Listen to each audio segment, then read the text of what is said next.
Dear Professor So-and-so, does the history of my people frighten you? Does it creep its way into your back, inject sharpener where you once had a spine? You do not stand for my race.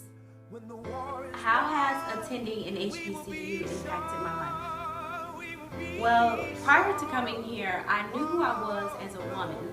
But as an African American, I didn't really know a lot about my heritage and where my people came from. To come here and be surrounded by like-minded people and be able to walk around my campus and see people of my skin tone, of my background, achieving amazing things, and not only achieving these things but excelling far beyond what anybody thought we as a race and as a culture can do is really empowering. So I can say that one of the main things that I've gained from being here at Jackson State is I'm empowered. The most beautiful rainbow that I have ever laid eyes on is 10 different shades of African American people lined up in a row. I think one of the major incidents that affects me the most that's happened in the past decade would have to be police brutality. Because this is America KKK and you have the right to remain black. Just know that anything you say can and will be used against you in the court of law. No need to blackface me. I understand your minstrel shows. Who zipped you in that outfit, made you wear garments of a coon officer, arrest that man for breaking Jim Crow laws? I bet you bleach your shadow cause it's too black. Police brutality has always been a major issue within our country. I think, however, now with the usage of social media, you see more and more cases like Eric Garner, Mike Brown, Sandra Bland, Christian Taylor, amongst many other African Americans whose lives were taken by police officers who didn't practice restraint, who used their badge to hide behind.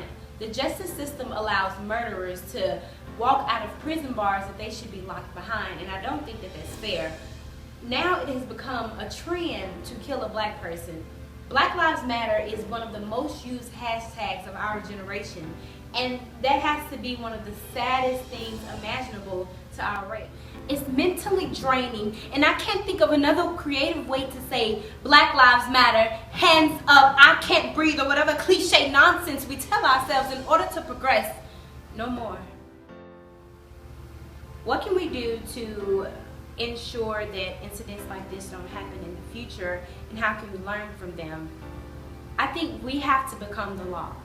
And I don't mean become the law like an eye for an eye and a tooth for a tooth. No, I mean actually become the law. Black excellence is one of the most feared things here in America. We have to become the judges. We have to become the lawyers. We have to become the circuit clerks. We have to become all of these things in the legislative branch so that when it's time for our voices to be heard, we can actually be heard.